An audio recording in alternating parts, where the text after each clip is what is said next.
So, according to you, spells work or not? Oh, absolutely. Yes, they do. But if someone is not wishing to be in a relationship with someone, so will it still work on them? I mean, it always backfires. There's always free will. I mean, there's things that happen and consequences that are unforeseen when you try to control somebody else. You could really negatively affect this person's life. Like it's a real thing. You're energetically interfering with someone else's life without consent. They have no idea. How do palmists deal with people who suffer anxiety after negative predictions? I go out of my way not to put fear in people. Like that's my biggest pet peeve is do not put fear in people because fear is a curse in itself. Brandie Sinard is a palmist, witchcraft expert, and psychic reader. She offers intuitive guidance through her work at Smoky Mountain Tarot and Palmistry. If you are an author ready to self-publish or share your voice with the world, visit blazegoldburst.com, your portal to publishing, visibility, and global impact. Also, support this movement by diving into Lords or Inner Children by Gita Shripani and Reversed Order Existence by Blaze Goldburst.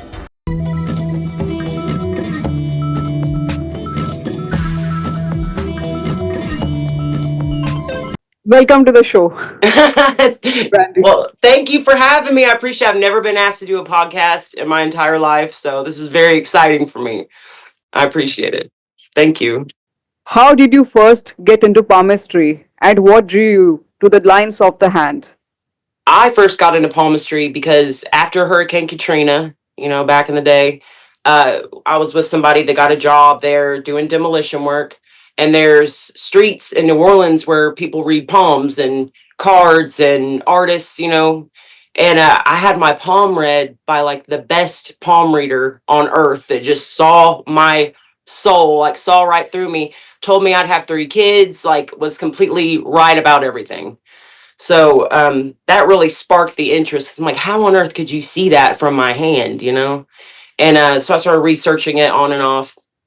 When I was 33, I went through like a spiritual transformation. I don't like to use the word awakening because it's just so overused. I just went through a life transformation where I had really bad postpartum depression. I just had a baby and I felt really disconnected from the world. And I was just looking for a way to connect with people. And I just got obsessed with palmistry and then started wanting to read people's palms. And it really is a way to connect with other people on like a deeper level and not have to worry about the small talk aspect of everything. Like you're not talking about the weather, like you're getting right to what matters to somebody, you know, like what they really care about. And it's universal. Like palmistry is a universal language. There's no language barrier there. Like I can read the palm of any human being on earth and it's always the same.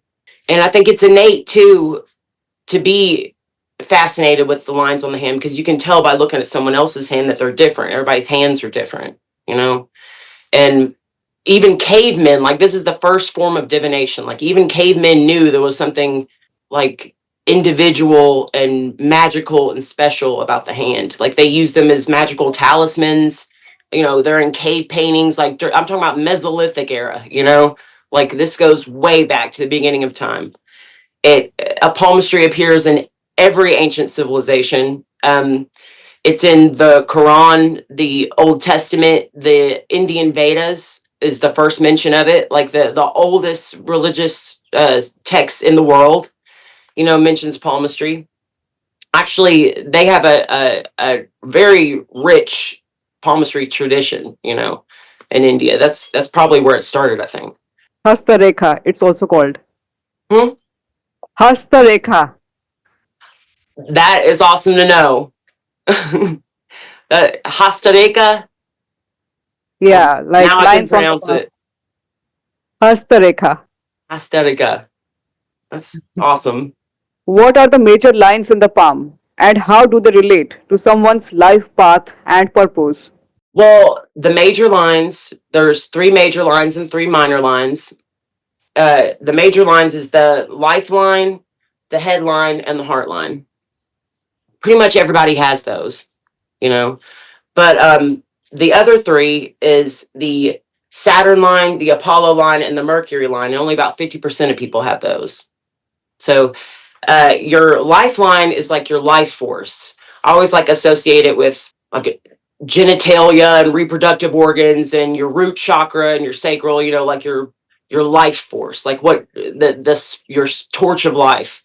Your headline is your mind. Of course, it represents it. They're rivers of energy, like your mind, the river of energy that represents your mind. And the heart line is your figurative heart and your physical heart. That's what they represent. The Saturn line is your line of security. These are the other three lines. It just shows how secure you feel throughout your life. A lot of people call it the line of destiny or the line of fate. The Apollo line is the line of art or the line of reputation or the line of recognition, how people recognize you because, Apollo's the artist. It's the mounts and the lines. It's not just the lines, it's the mounts as well. The mounts are like mountains of personality, and the lines are rivers of energy that run around the mountains. It's literally like a map of your soul, The Mercury line is your line of health, and it runs from the pinky. And it just represents your health. And it's better to have no Mercury line than a Mercury line with like a lot of crossbars or spaces in it. It can show illness if you have like a messy star on your Mercury line. It can show an illness or accident. A star that sits right on the headline right here with a highly arched top rasset of the wrist is a sign for problems with reproductive organs. You'll also have like a line right here on the lower quadrant of Luna. It really is more about your personality and your health, your character, like who you are as a person. Are there signs in the palm that indicate wealth, success, or major life changes? I'd say a line of recognition definitely means that you'll touch the lives of many people. Life changes, of course, any line that has a space in it is not a good thing. Lines on the heart line that reach up indicate, good things that have happened to you and, reaches in your life for better things. And lines that branch down show things bad that have happened to you, and things that have hurt you. So it does show, your energy follows thought, and your thoughts have chemical signatures, and that leaves a mark on you. Your hand is in your mind, or there's more nerves between the hand and the brain than any other 2 points on the nervous system. So your hand is a reflection of your mind, like flushing. It has all kinds of health indications. Your nails, it shows like it's a reflection of your mind. So it can reflect someone's wealth, success, or major life changes, according to you. I mean, wealth is a tricky one because when it comes to the line of security, success is different for everybody. You can be really rich and laying in the bed sick. You know what I mean? Like success is more a feeling than it is how much money you have. You know what I'm saying? It can reflect how secure you feel. It really can't reflect how much money you have or anything like that. And love relationships, it really doesn't. Your spiritual journey is a journey of one. I really believe that. And I have seen couples where somebody will grow a star on the archetype, on the mount of, like, let's say I was in love with an Apollo archetype. I grow a star on the mount of Apollo, and that shows like a deep love for that person. And lines of affection that are on Mercury right here that run to the side, you'll have a deep line of affection for somebody. But as far as like a line for this is your soulmate, like that, it really doesn't like work like that. Like you'll have a line on your heart line for somebody that, like, how long you've been with someone has no bearing on the mark they left on you. Like you can have an affair show up on the palm and a long marriage that doesn't show up at all. Like you can't like fool your subconscious. These are people that have had a deep impact or effect on you that's undeniable, and then it'll show up on the palm because your brain is constantly writing, like, this is wet ink on this map. Like as long as you have breath, the ink is never dry. Like I can tell from your dominant and recessive hand that you've changed over your life. Like you've changed as a person, and it's constantly being rewritten. Like your dominant hand is the most responsive to change, and your recessive hand is like more deeply ingrained traits, like things that are harder to for you to change. You read my palm. Can you tell me my future or what I have gone through and what I will go through and grow through? I Whatever. mean, I can't tell you the future and what's going to happen to you, but I can tell you, that you don't have any kind of signs for illness. You're very healthy. I can tell you that um, around 25, you're going to have a like a change of life path. About from 25 to 30, your line of security completely changes. So there's going to be a big change, which is normal for that age too. I can tell you that Saturn is the scholar and Apollo is the god of the sun and the artist, and that you have your Apollo line actually touches the heart line and forms a triangle, which is like a different representation of a writer's triangle, but it has more of an emphasis on language, on speaking. So you definitely have like a blessing over your words. And you also have a classic writer's triangle, which is a blessing over your words. Writing, teaching, speaking is going to be blessed for you. Like that's a great line of work to be in. You're in the perfect line of work for you, like exactly perfect. Like this kind, you actually have 3 branches on your line of security. So you'll have 3 major passions in your life. One comes from like a family sort of business, like you know, your family will have an influence over it. One is from Luna, so it's over the public, working with the public. And then you have another branch to Mars, which means you'll have success after struggle. So you'll struggle and then be successful. And I see like a change of path around 30 years old where you gain success. And you also have a line of recognition, which is pretty rare actually, where it's also called the line of art or the line of reputation. And it basically means that you're going to touch the lives of many people. And not a lot of people have that. So that's really cool. You never know. You might get super famous and be like an anchor on the news or something. Who knows? Have your own show. You're very driven and very smart. Everything about your poem says intellectual, lifelong student. I love to learn. Yes, absolutely. You're a Saturn and Apollo dominant, and Saturn is the scholar, and Apollo is the god of the sun. He's the artist, but Apollo also rules business, art, and business. It's the same sort of archetypal personality, and but yeah, that's definitely you for sure. You have a crooked pinky, which shows heightened curiosity and cleverness, and you have good instincts with money. You have an X on Jupiter, X on the Mount of Jupiter, which shows like a desire to set in order or to control your environment. And does this resonate with you? Yes, it does. Okay. Absolutely. You have a practical world dominant, which is kind of unusual for an Apollo archetype, which really puts the emphasis on the business end of Apollo rather than the art end. You're more of a businessman, so you'll be blessed in business. You also have that line of recognition that runs from Mars, success after struggle. Like you'll have worked really, really hard, but you will be successful. A line of recognition that's a good thing when it comes to success.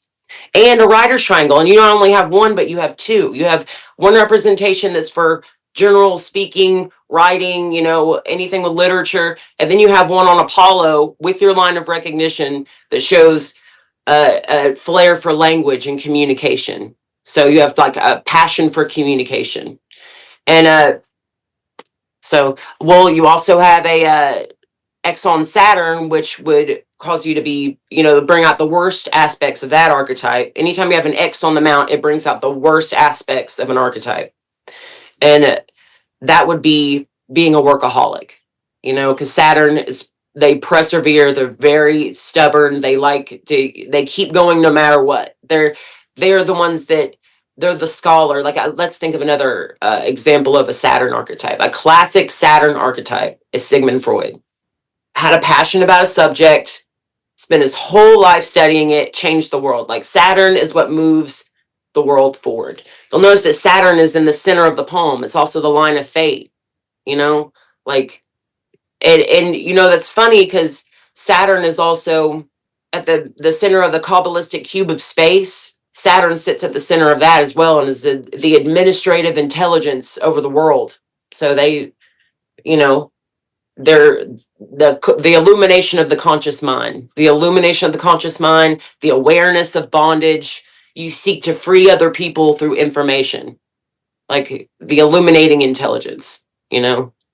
So you had also mentioned about any rare lines also or something before. Oh, line of recognition. Yeah, that's not a very common thing to see. That's people that touch the lives of many people.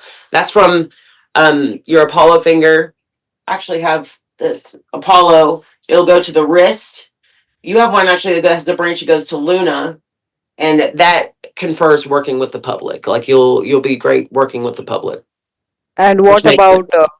success? Will it be I can possible? tell you that you will feel successful because you have a good strong Saturn line. So you will feel secure and successful. I can't tell you that if you're going to be rich, but I know that you'll touch the lives of many people. All the signs say yes. You also have this flair for language and communication. You know, they also categorize hands in elements, and yours fits into the air category, which is an intellectual. You know, that's your currency is knowledge and ideas. You bring clarity to any situation you're involved in. I bet you're great at a group project. I bet you're the one that gets in there. I bet everybody's like, let's let him do it, you know? But yeah, they're also kind and patient with people. An air shaped hand is uh, it's one of the rarer shapes. Honestly, you see all the other shapes more than the air shaped hand because thoughtful and sensitive people aren't that common. So my next question: can palmistry reveal someone's relationship style or emotional wounds? Oh, definitely. Definitely. An X on the mount brings out the worst character traits of every archetype. For the people that don't understand what a mount is, because I bet that, you know, that's an issue. It's not just the lines, it's the mounts. We have lower Mars, upper Mars, you know, and this right here is the warrior. Jupiter is the leader. Saturn is the scholar. Apollo is the artist. And Mercury is the communicator and healer. It's also healing. Venus is the lover. This is like a muse, you know, somebody that's like generous and loving and nurturing. And Luna is the psychic and the dreamer. Like they're very sensitive people. They thrive in solitude. They're very connected with the moon. They're very connected with the subconscious because this mount also rules the subconscious, you know, the spirit world. So, but yeah, each of these is a different personality, and a lot of people are a combination of more than one. Like your dominant mount is Saturn, but you also have a strong Apollo influence. And the way you tell if a mount is dominant is it'll be larger than the rest, it'll take up more space, or the fine lines of the palm will gravitate towards it. You know, you'll see like all the fine lines go to a certain mount. And then there's flushing as well, especially on Luna. They call that psychic blush. If Luna is pink, your amount of Luna is pink, that's called psychic blush because this is the amount of the subconscious, the pineal gland, the third eye, you know.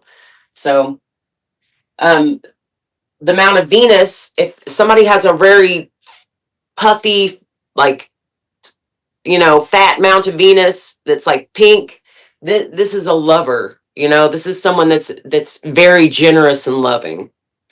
If I was going to be in a relationship with someone, I would look at their thumb because your thumb is your will, logic, and emotion, and they need to be in balance. You know what I'm saying? Like you want the largest one to be logic, of course, then will, and then emotion, the smallest. Now, if your emotion is too long, they just overreact. You know what I mean? Like they'll overreact to everything.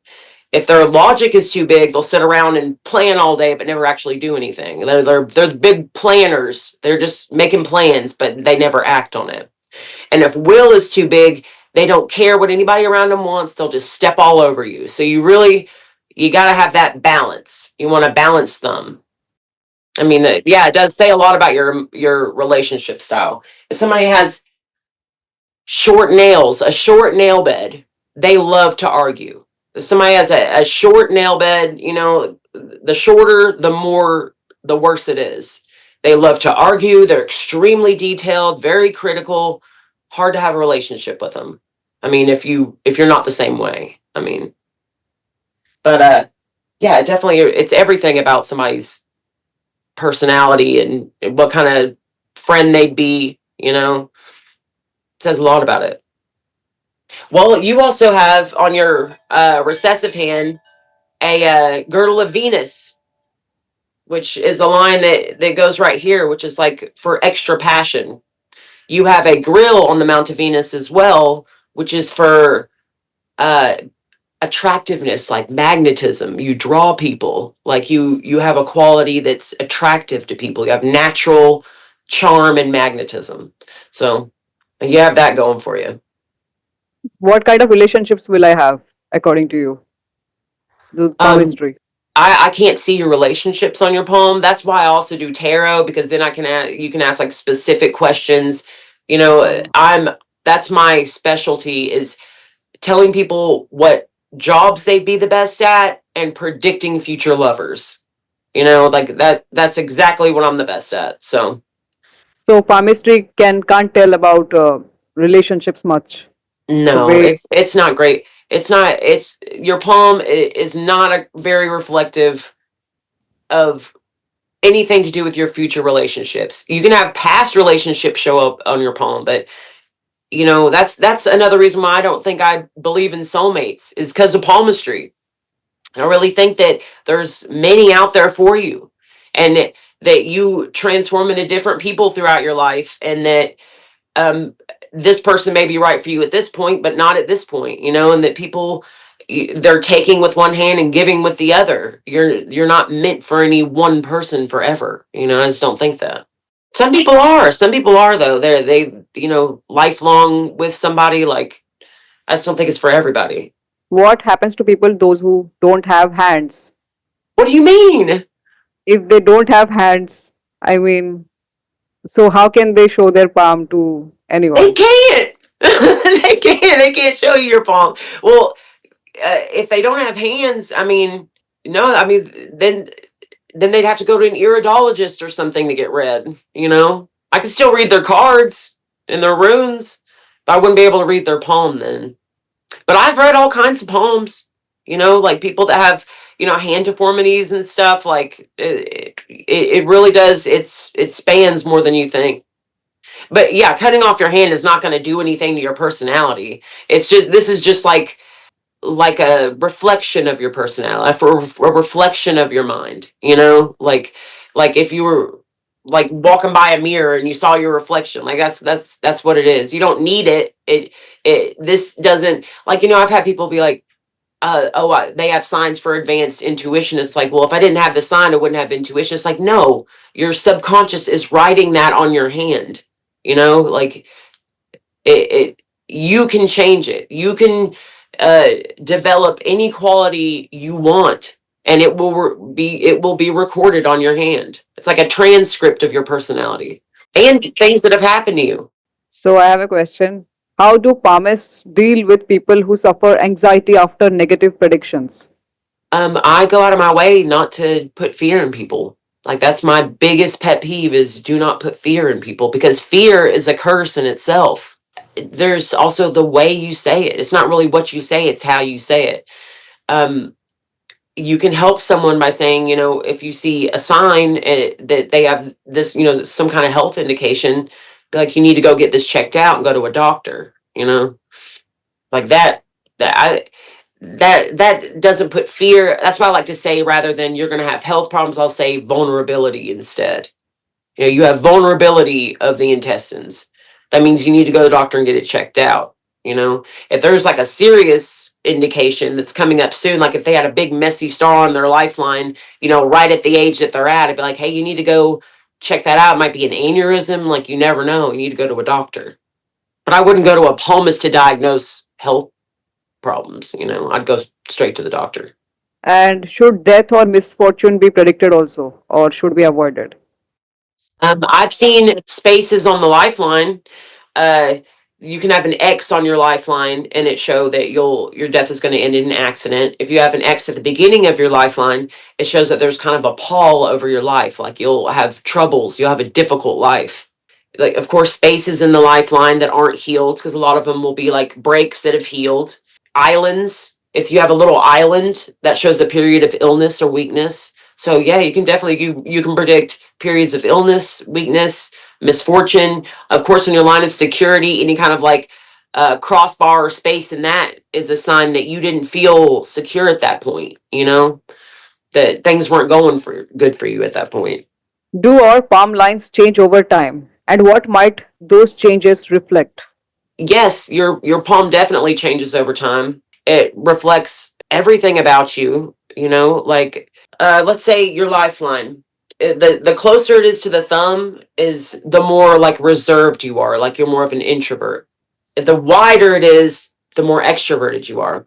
You can look at the non-dominant hand and see that somebody had a real close lifeline. It was real close, and then on this one, it'll be real wide. So it's like, obviously you've learned to come out of your shell. You know, there's things like that. You can definitely, yeah, you can see that. What does witchcraft mean to you personally? And how do you practice it day to day? Witchcraft is connecting to the collective unconscious through the subconscious. So you're collecting to like connecting to the sea of energy that you share with, you know, a collective memory that you share with everyone else, that's in your DNA, been with you since the beginning of time. It's for self transformation and self healing. Witchcraft is a way to tap into your energy and transform yourself and heal yourself. And day to day, I'd say absolutely, I use it every day. So there are different types of witches also. Oh yeah, as individual as there, I think of witchcraft like music. If it hits, it fits. Like, if there's something that speaks to me, I take it on. That's what I like about it. You can like pick and choose. There's not like one specific path where everybody does this. Your soul kind of navigates that for you. The tools you use, what you're drawn to, that says what kind of witch you are. You know, like it'll speak to you.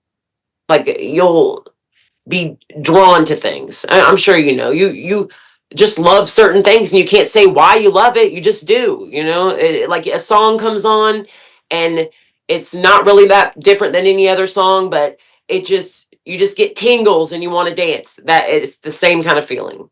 Like, this is what I'm drawn to. So meditation helped you.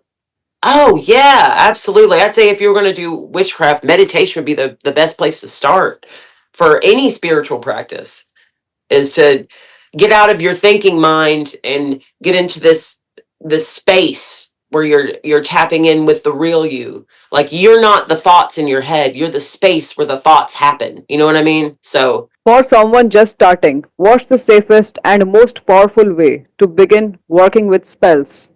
the safest thing, I would say, meditation and protection spells. Like, the best place to start is meditation. Set up some kind of altar or sacred space and communicate with your ancestors, your guides, and in this space you have to open communication and then learn to close communication, like with any kind of ritual. Smudging, cleansing, protecting, you can never go wrong with stuff like that. Like, that's always good. So that'd be the best place to start.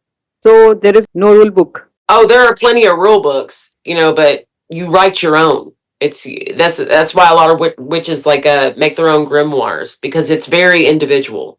It's individualized to what speaks to you.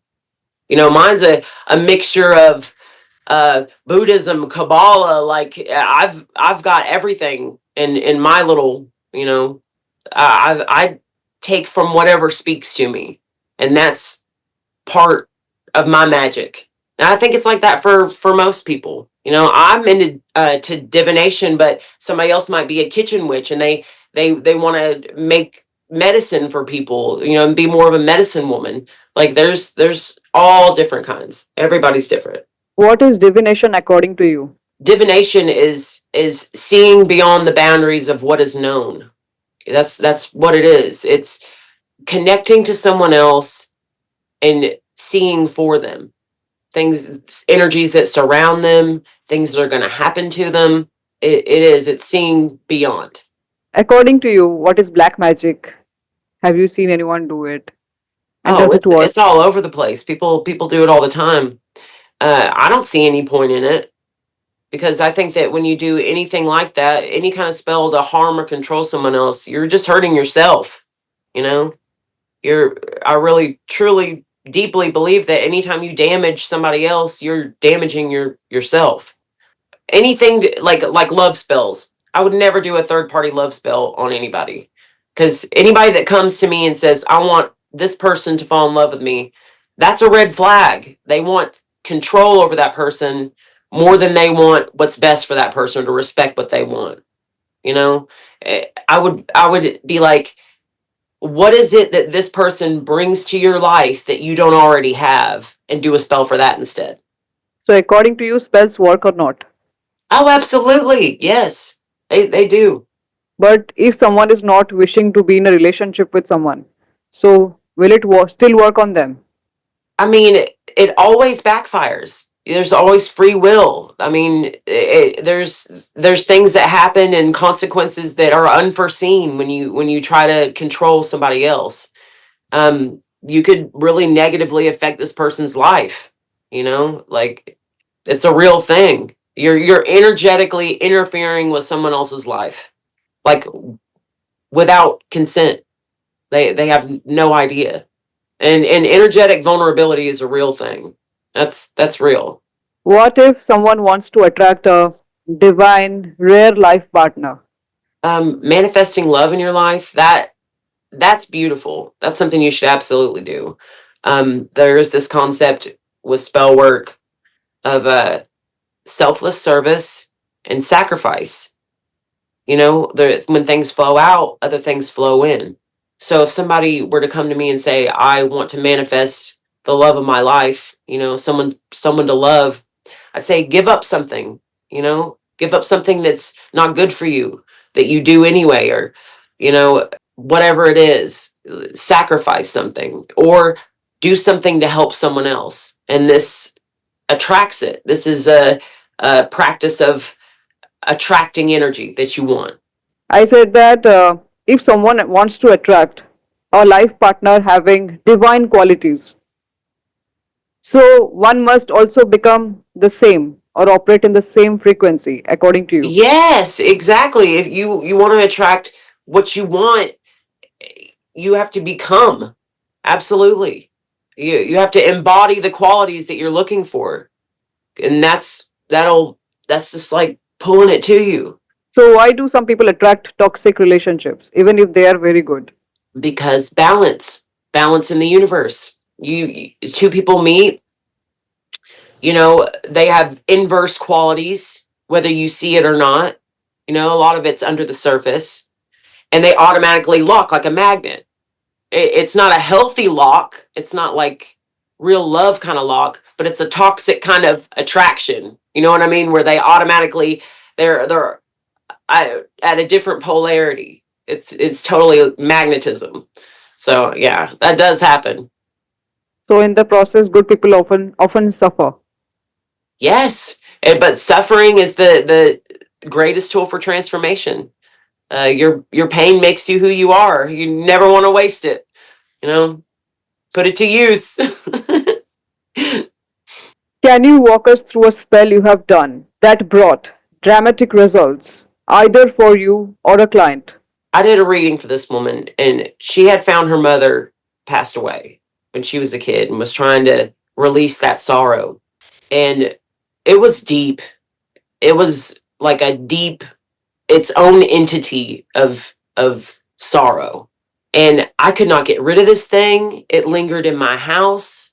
Like even after she left, because we did this like release. Of course, I used to do readings out of my house, which is a big mistake. Don't do that. It lingered. So I had to do this cleansing spell where you take an inch of hair. This is an old folk spell.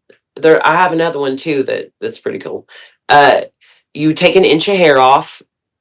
You clip all your fingernails, and this is everybody that lives in the house. And you mix it with the soil and plant marigolds. Marigolds have these like strong protective properties and like cleanse the energetic field. And it's got your DNA because your nails and, so it's cleansing your energy field. You do this on a new moon because that's when you want to get rid of something. And you take care of these marigolds. You have to mix your hair and your nails in the soil, plant the marigolds, take care of them. Because really spell work is a buildup. You know what I mean? Like, it's a thing that gains momentum over time, and it takes dedication, like daily acts of devotion. This taking care of these marigolds is an act of devotion, and in return they are cleansing your energetic field and taking these things away from you. So I say that's probably one of the best cleansing spells I've ever done, because I didn't never see that thing after. So you must be having many paranormal experiences. Oh my goodness. That's why I started wearing this. This is a new thing because I didn't used to have social media, but now I have pictures of myself online. I'm speaking online now. Like people that I don't know can see me. And I feel like spiritually vulnerable. I'm having dreams about people. Like and I've always like shrouded and everything. Like shrouding is a great idea, covering your crown, protecting yourself. But especially lately, I've felt very spiritually vulnerable to other people. In what way? Spiritually vulnerable. Even when the reading is over with, you still feel them, their presence, their energy, have dreams about what's going on in their life, things like that. So those dreams turn out to be true. I don't know. I'm not them, but I know that I'm dreaming about this person and feeling their energy, their residual energy. And even though I definitely ground, do all the things, I have a spirit tree in my backyard. I'll take my shoes off, go out there barefoot, put my hands on this tree, and just be like, from reading, just take this residual energy and this, take it from me. And they do. Trees will pull it right out of your body, right out of your feet. And it really is helpful. But yeah, it's spiritual vulnerability. So any experience that affected you so much? They all affect me so much. I'm an incredibly like sensitive, soft-hearted, shy person, and every experience I have affects me so much. It's painful. And it really is, you to feel other people's pain, because that's really you're feeling their pain and things that have happened to them. So they were energy vampires, according to you. No, these just people that have had traumatic experiences. People that are dealing with PTSD. Like it doesn't have to be an energy vampire. Just a person in pain. Are you also able to see ghosts and spirits with I'm naked not a eyes? medium, but I will have just they do what they please. They'll show up on me. I'm awake every single night at 3 a.m. This is how it's been happening. Right around 3 a.m, I'll wake up, eyes open, and it sounds like somebody stood over my bed and clapped. And then there's a lingering presence, and this happens all the time. And I'll feel it right around that time of night. There's a presence. Do you also astral travel? Yes, I've astral traveled. I don't do it like as a practice. I'm not trying to, but I do project myself to other places. And you can walk through people's houses and fly and go anywhere you want to go. You just pull your soul right out of your third eye and go wherever you want to go. That's you're a soul with a body. You know what I mean? That's really what you are. You're not your body. You're just a soul with a body, and you just go. So do you believe in past lives? Yes, Reincarnation? I had a past life regression, and I'd never had it done. I didn't really think I believed in the whole past life thing, but What did you see? I had this past life regression. This woman, it was just a guided meditation, which I've tried on YouTube before. Didn't have this experience. It's totally different when it's a human being that is like a gifted, psychic. She's a medium and a psychic.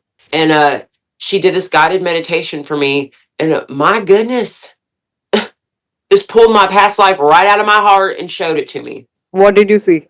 I was a man in a past life, mustache, tall.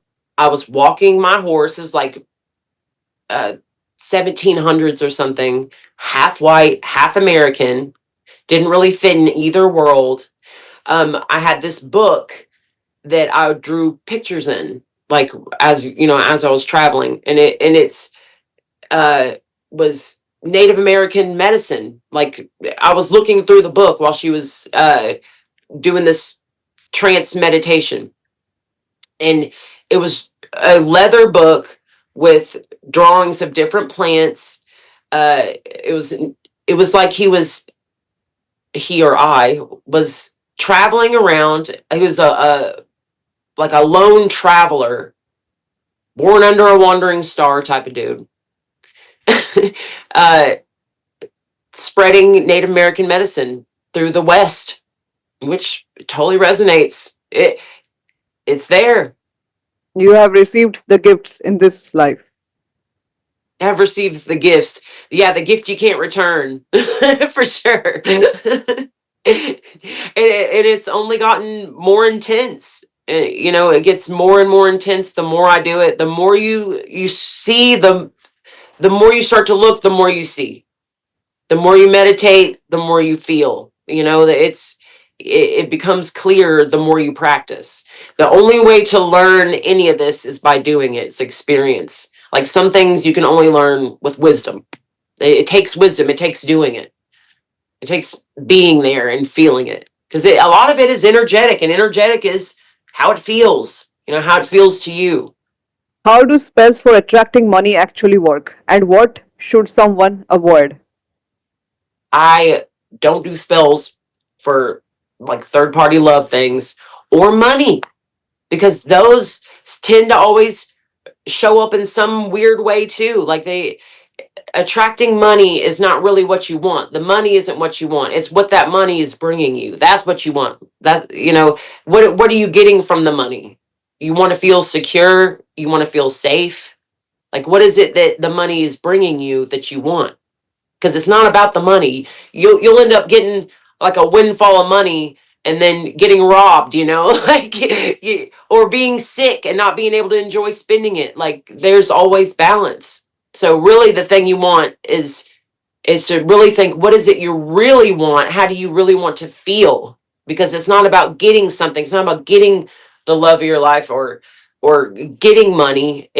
You're trying to bring a feeling into your life. You want to feel a certain way, and that's what you need to attract. So rather than doing a spell for money, I would say do a spell for security, to make you feel safe, or for abundance in general, because you can be abundant in more ways than just money. You can have lots of friends and contacts, and there's all different forms of abundance. You can be helping people, like that's an abundant feeling. Like it's a feeling that you're looking for, not so much an object. Can you share a simple prosperity ritual our listeners can safely try at home? For happiness, prosperity, and abundance, I would this is an easy one, put some cinnamon in your hand and blow it into the sunrise, and I want some abundance in my life, and it'll bring it to you, because you're just petitioning the universe. Your energy follows thought, and you're putting that out into the collective unconscious that unites us all. Like it'll come back to you. We're all widely connected. We're in this giant web of energy. It's amazing. Some people say when they will receive or start seeing results. It gains momentum. If I were to do a spell, I'd start on if I wanted to bring something into my life on the first quarter waxing moon, I'd start the spell and do something that I repeat until the full moon, like repeat every day, like the cinnamon thing. Do that every day until the full moon, and it'll gain momentum. Like it builds up. You don't want to start a spell on the full moon because the energy is really unstable and it sometimes manifests in some weird way, like where unexpected things happen that way. You want a nice, steady momentum of energy that you're putting out into the universe. What tools, ingredients, or symbols do you use most when crafting spells for love or wealth? Oh my goodness. Blessing salt. A lot of witches make their own blessing salts. You put herbs in it, things that mean something to you. I'll put ash in mine too. Where you write down things that you want and you burn it and you keep the ash and put that in there with your salt. And then it's also a protective measure. So you've Ash. got it all in one. Ash means where to get it. Huh? What kind of ash? Oh, like get a bowl or something. I'll show you what I have. You can write down what you want, burn it. I do it with pine because I like to smudge with pine. It's I think it's more effective than sage, honestly. And it's like a sacred tree. It bears nuts. The pineal gland is named after a pine cone. The goddess Ashira, the Hebrew goddess that where the pineal gland came from, the whole concept of it, her symbol is a pine cone. Pine smoke also charms bees, which are messengers of the universe. So smudge with pine. Uh, burn your petition to the universe, get that salt, that ash, and mix it with your salt, and then you have blessing salt. Throw a little pinch over your shoulder. Blessing. What makes a love spell ethical? And when does it cross the line into manipulation? I think they're not ethical. I think the only ethical love spell is a spell for self love or to manifest someone to love that you don't know yet. Not trying to make someone else love you. Like I think that's an unhealthy way to look at love. To begin with. What about people that are married? People who are married. Well, you can still manifest love in your relationship, like within your relationship. There's all kinds of magic having to do with coupling. How can someone spiritually protect themselves from toxic energy, jealousy, or psychic attacks? Marigold is like one of my favorite. Pine, dried pine, milk thistle. I put milk thistle probably above every doorway. There's some over my front door. There's some over my window right here. Milk thistle has like some protective qualities too. Of course, covering your eyes in photographs. That goes back to like the beginning of when photography started. People had this feeling that if you can remote connect through someone's picture, then someone can also remote connect to your energy through your picture. Sound is a great way. This is my little spirit bell. I'll wake up at 3 a.m. and be like, y'all get out of here. You open your window, smudge, ring a bell. I have a wind chime. Cleanse the area with sound because everything is a vibration. Energy is a vibration. Like everything vibrates. So this is cleansing. You got to open that window though. Give it a way to get out. What is your opinion about money plants? Keeping indoor plants, like money plants, Oh is it yeah, you get that's an act of devotion. That's technically what that is. Any plant that you take care of and you assign, this intention, that's a great spell. Like to have a house plant, assign an intention to this plant, and then take care of that plant. That's an act of devotion. That's selfless service. That's a perfect example of a balanced spell. Like with that'll have a good result. And how that plant does is reflective of how the spell's doing too. If that plant is thriving, your spell is out there in the universe and doing well. If it's starting to die, that you're not putting your energy in the right place. You need to take better care of it. You need to find out what's going on. So in your actual life, it's reflective of that. You're like, what am I not seeing? I need to pay attention and, put my thought into what's happening here. Like, look at my finances. The paying attention to the plant will tell you what's happening with that. That's a great spell. do lunar cycles affect spell casting? How should beginners work with moon phases? Absolutely, they affect spellcasting. And if you have a dominant amount of Luna, uh, Luna is the psychic, and there are Lunarian psychics. Just because you don't have a dominant amount of Luna doesn't mean that you won't be a psychic or don't have psychic ability. But there's like a breed of Lunarian psychics that are very connected to the moon.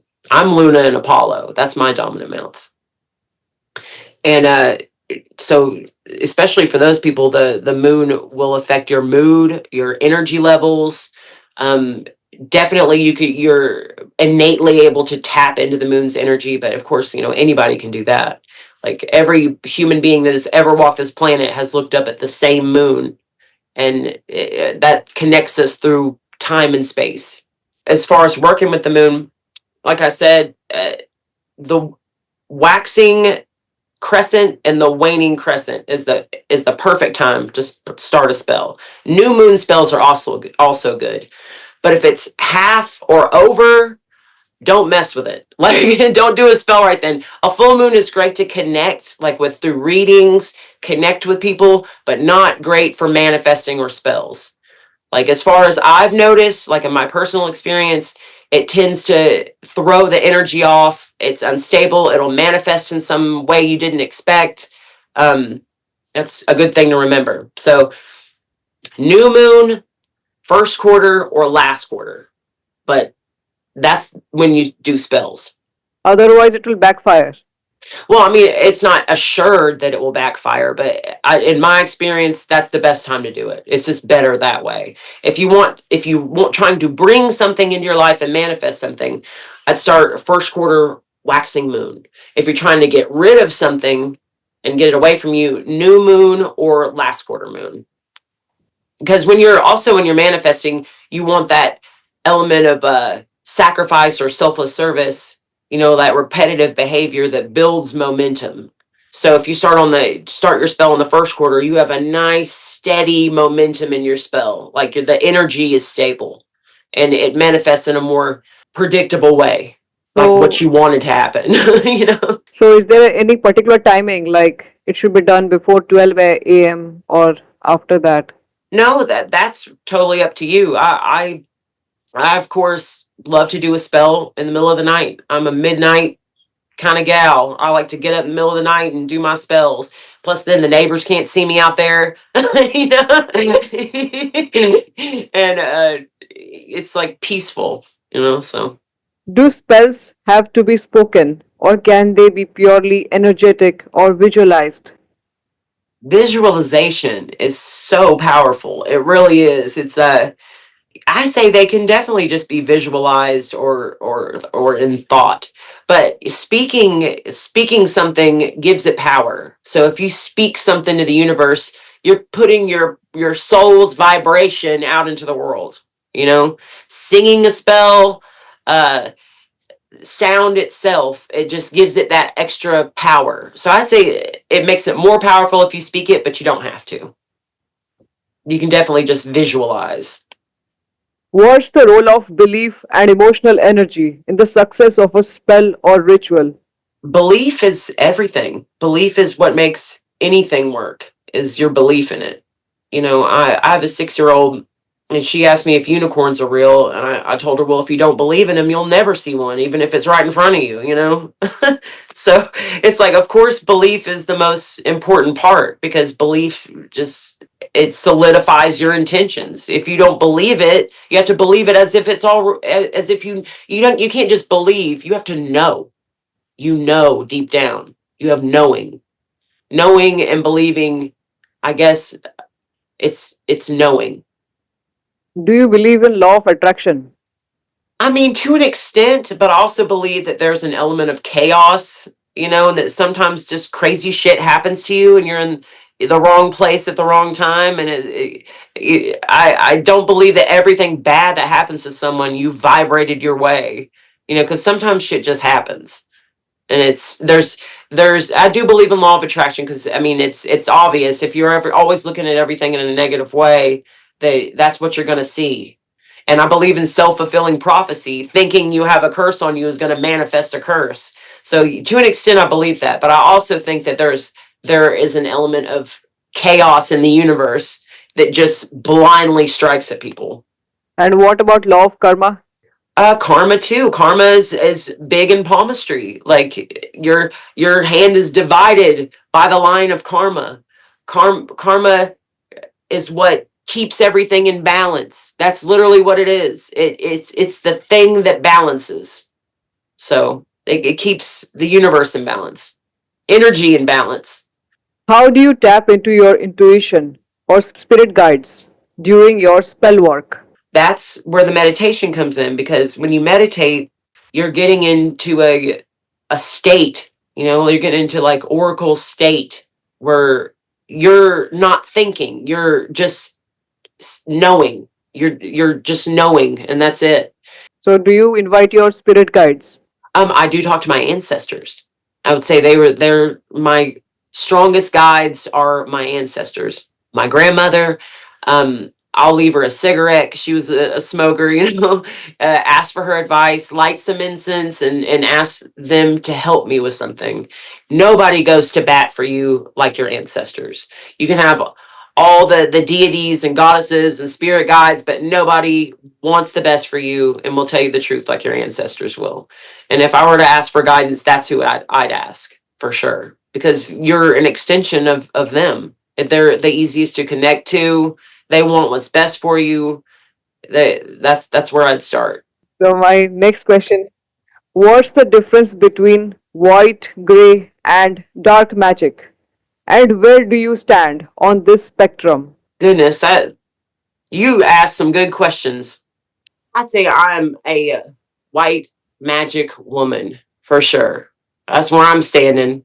As far as I can see, and as I like to take the long view, think about what's good for people in the long run.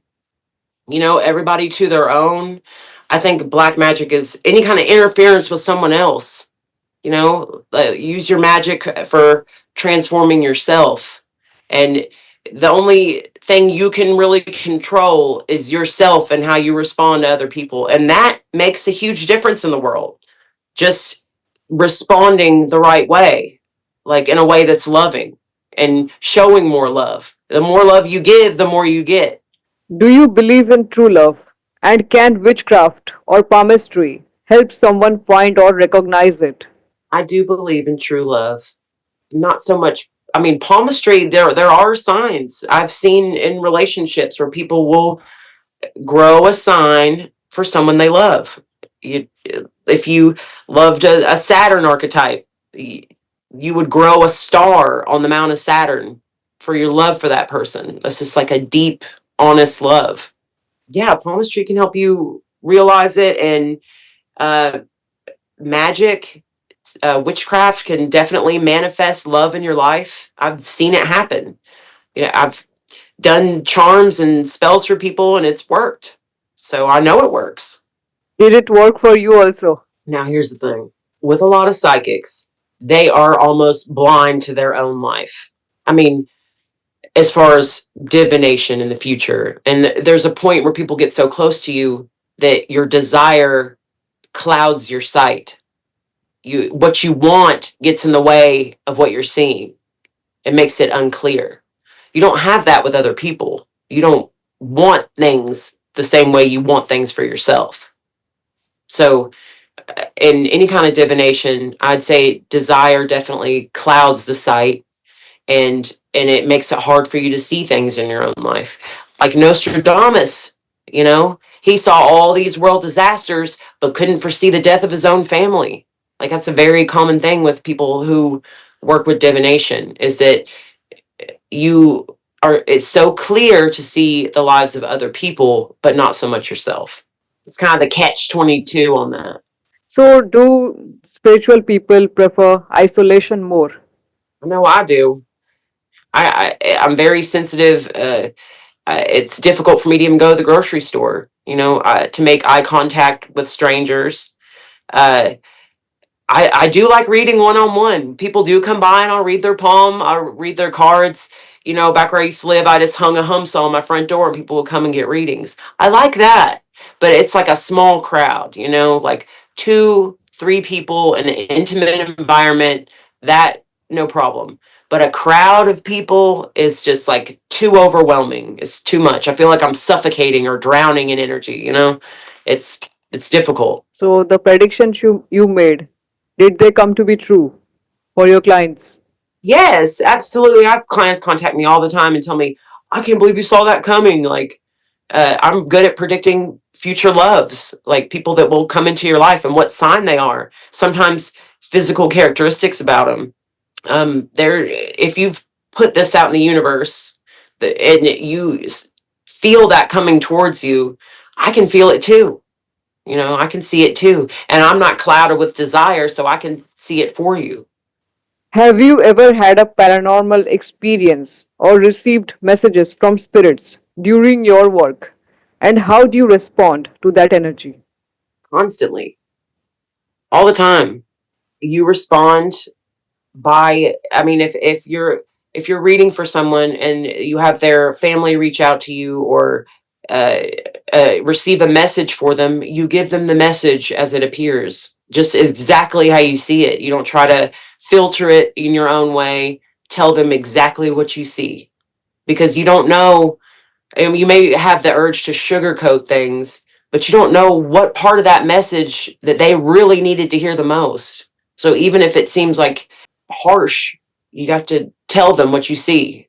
But yeah, I've had plenty of paranormal experiences and messages, and especially when I started really getting into palmistry when I was 33. That's interesting. My life path number is 33. I'm not a numerologist. I was told this by a numerologist. And when I was 33 is when I had this awakening. I'm one of three children. I also have three children. So this threes just follow me, you know? I always have like threes as a sign from the universe. What is your opinion about Ouija boards? I don't mess with Ouija boards because I think that would take an experienced medium to work with that kind of intense energy. Like you're channeling a spirit, you know? It's you're inviting them in you, you know. So I wouldn't do it. I don't mess with Ouija boards, and I've never heard a good story about one. I've never heard anybody say I used a Ouija board and the best thing happened to me. It's always some crazy shit. Like it's always something terrible, you know, or a haunting or an infestation or whatever it is. But I don't mess with Ouija boards. I mean, I don't judge people for using them, but from what I've seen or heard, it's dangerous and it's not worth it. Divining rods would be a great replacement for that. That, I mean, you get to feel the energy pulling. You get that sensation of connecting with the divine and having that instant watch it happen sort of feeling. It's like electric. And doing witchcraft in the graveyard? What is your opinion about that? Doing witchcraft in a graveyard, if you're trying to contact spirits, you know, if it just would depend on the situation, or is this like a family member's grave, or uh Random. People are doing randomly, so that's a curious question. seances in the graveyard? Well, I don't normally do that. I wouldn't know. I wouldn't know, but I mean, good luck. Let me know what happens. Good luck. Let me know what happens. I will take your advice. So there is a scope that they can get possessed by any entity.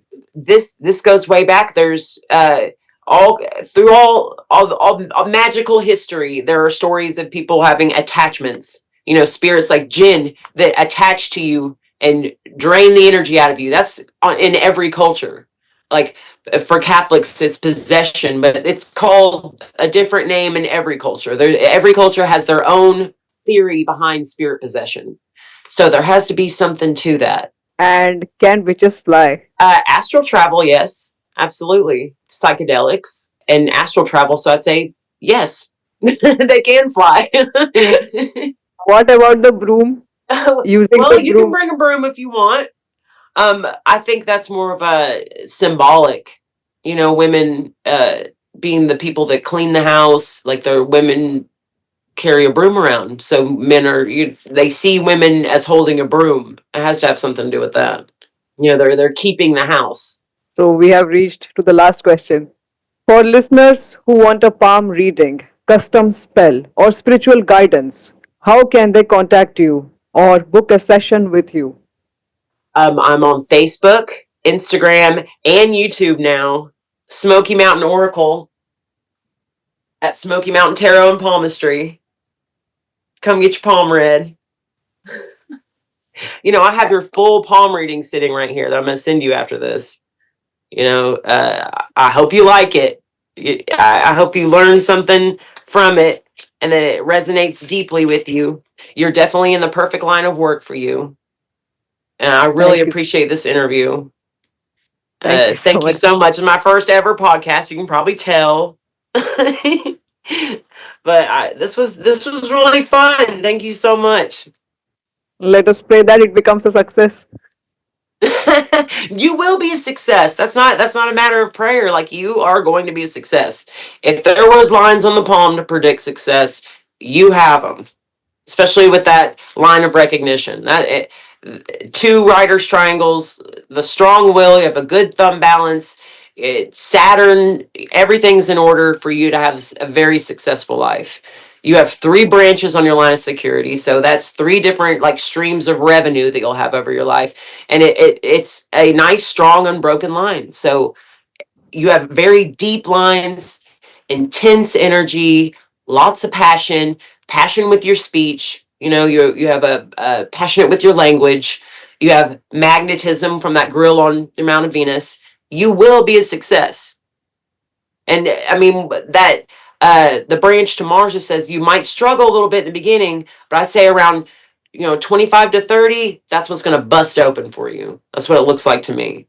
And that's when everything is just going to come together. And I definitely predict success for you. And love. Lots of love. Thank you so much for joining the show. I'll update you. Thank you for With it. having me. I appreciate it.